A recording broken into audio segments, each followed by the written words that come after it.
I was perusing down the sheets and curtains aisle at my local thrift store looking for draperies or linens I could turn into historical garments or fantasy gowns, as one does, I came across these curtains that I thought would make a great fairy-inspired fantasy gown, so that's what we're doing today. I have 2 of these soft mint green toned curtains that have this sort of floral, silky, embossed pattern on them. I have this giant sheer white curtain. I actually have a second one, but I don't think we're going to need it, so I'm going to save it for another project and just use this one today. And then I have this Regency gown that I rage sewed a couple months ago. Rage sewing is when I get really mad about something completely unrelated to sewing and just sort of go and make something very quickly and very angrily, and it never turns out good, but I always feel better.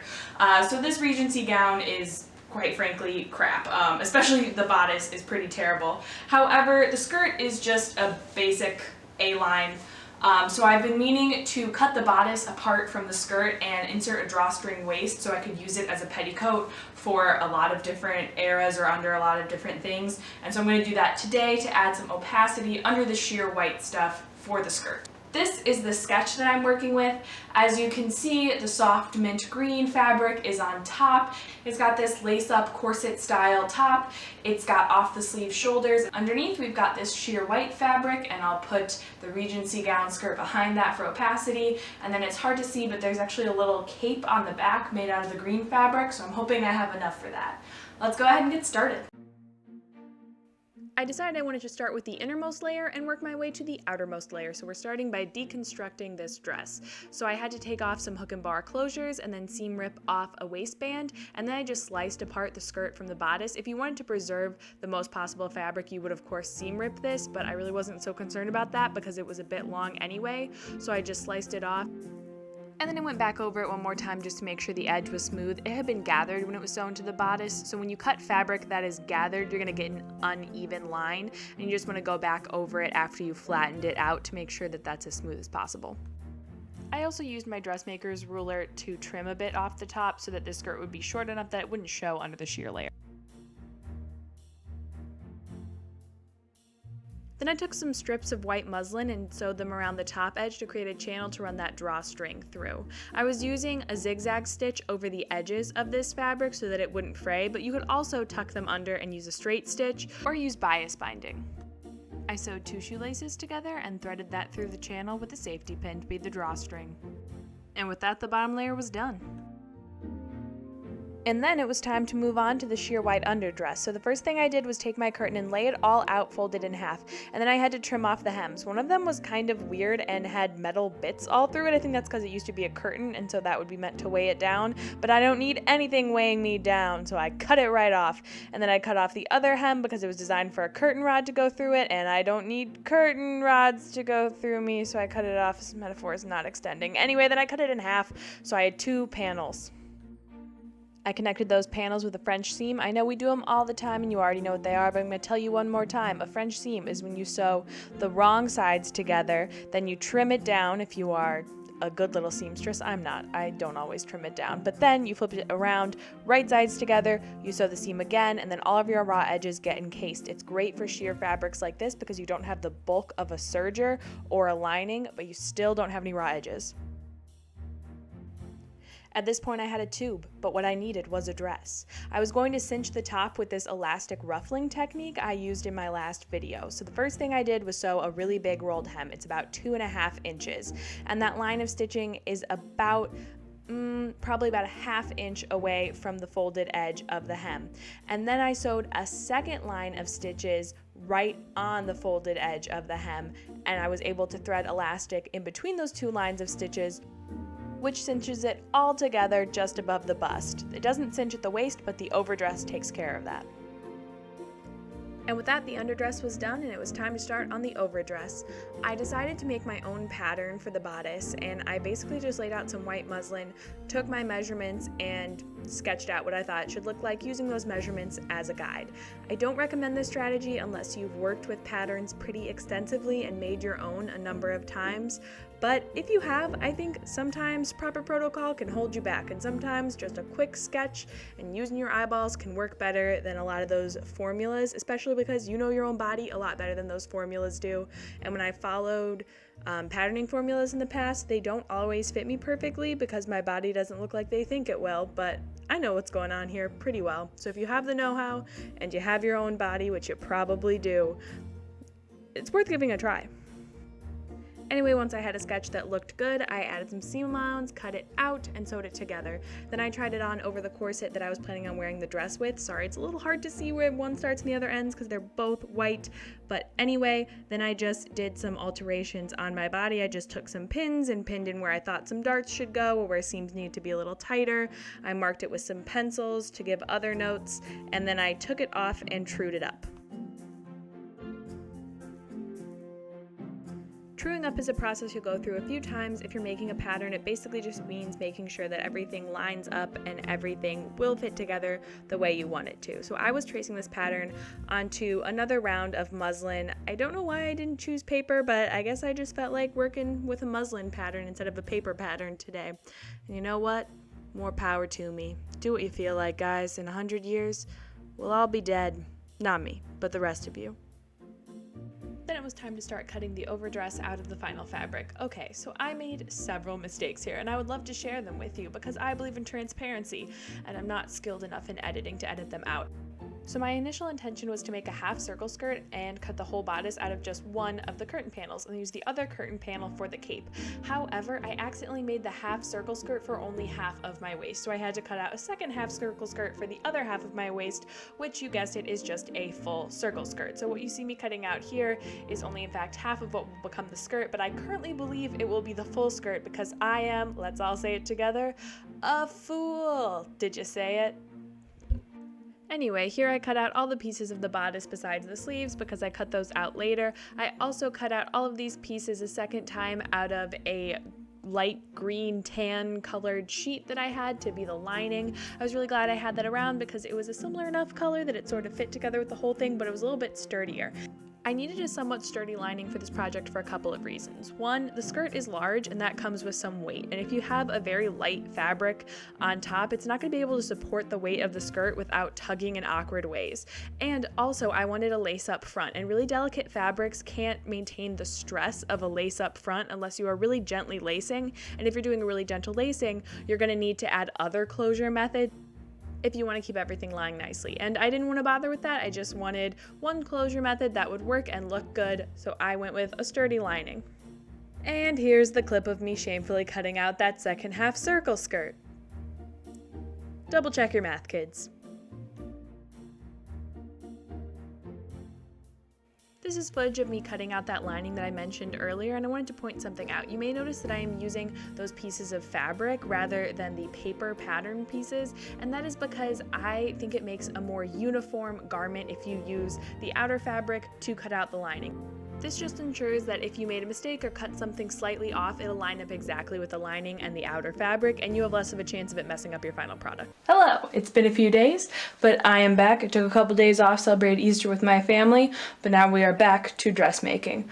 Also, I took a bath and didn't put on a bra after it, but then decided to film and wanted some support, so I'm wearing a corset. I can't explain my life. But anyway, here I have a scrap of fabric. Here I have a lighter. I think you know where I'm going with this. If you don't, let me enlighten you. I'm gonna see if instead of hemming the bottom of that skirt, I can just melt it. If a fabric is made with synthetic fibers, if you run a lighter over them, they will melt together. You see me do it all the time on the ends of ribbons, but it does work with whole pieces of fabric. So I'm gonna see if this curtain is synthetic enough to just melt together so that I don't have to hem it, but it still doesn't fray. So here's our fabric. Let's hope it doesn't catch fire. And it melts. A little brown on the end, but you can barely see it. Amazing. I'm not gonna have to hem this. Oh, I'm not in focus at all. And here's the footage of me putting boning into the bodice that I sewed together that I never actually showed you me sewing together, but let's face it, that footage wouldn't have been very interesting. I mean, I guess this footage isn't that interesting either, but I have to film something, or what are we doing here? So I just put boning in the side seams and the center front because that's the only places it needed it.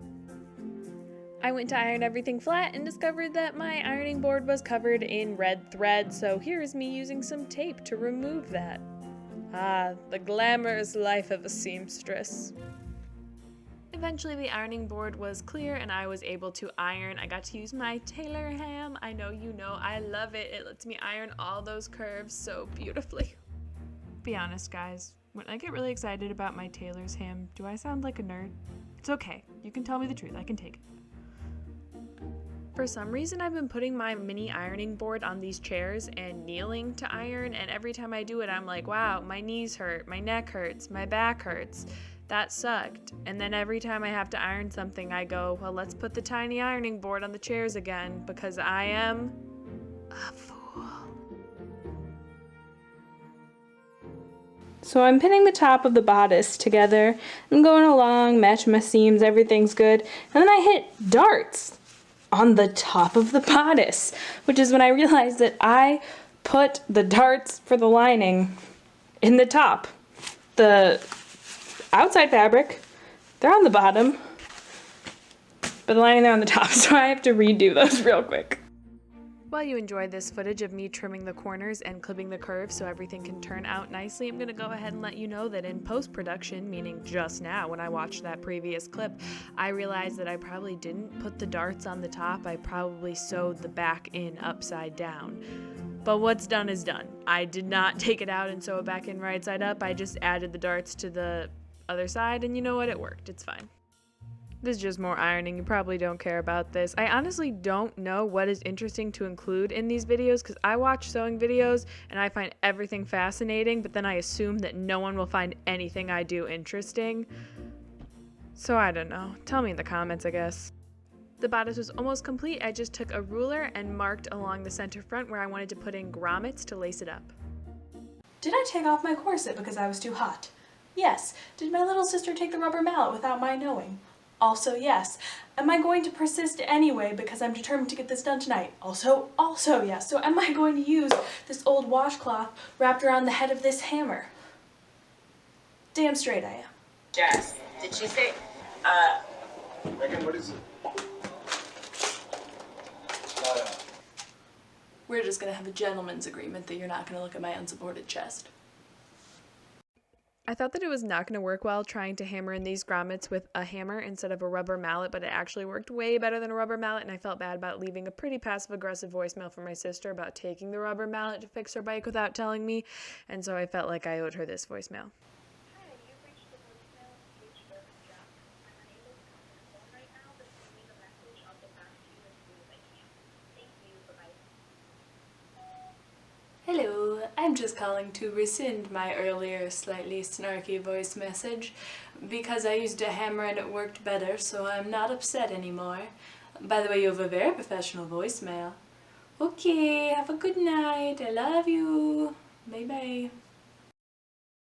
I was in the home stretch, and you know what happens in every sewing home stretch? The sleeves. These sleeves were going to be so easy.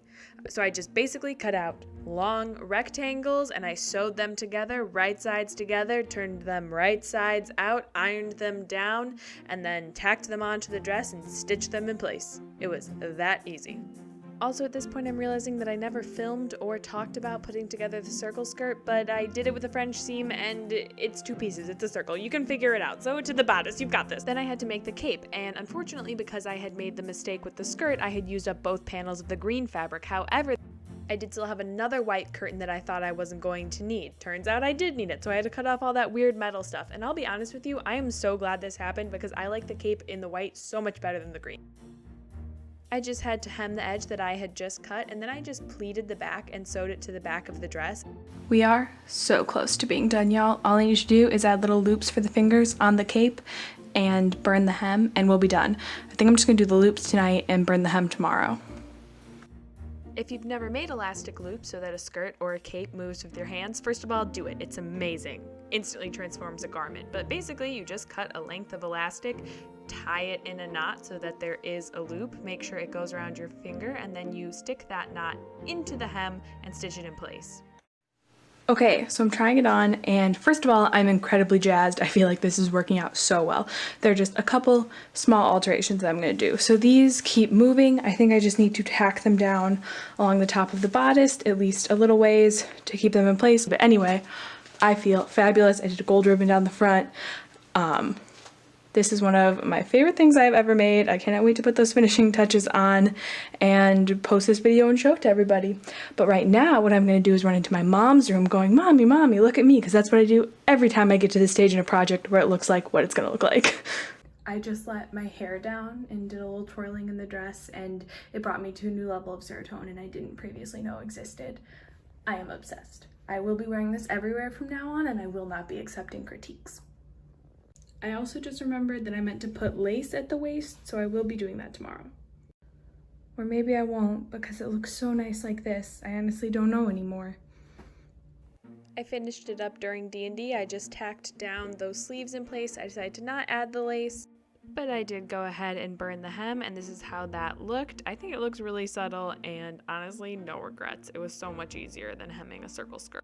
And coming up is the reveal footage, which was shot by my very lovely sister Paige, who is very forgiving about the voicemails.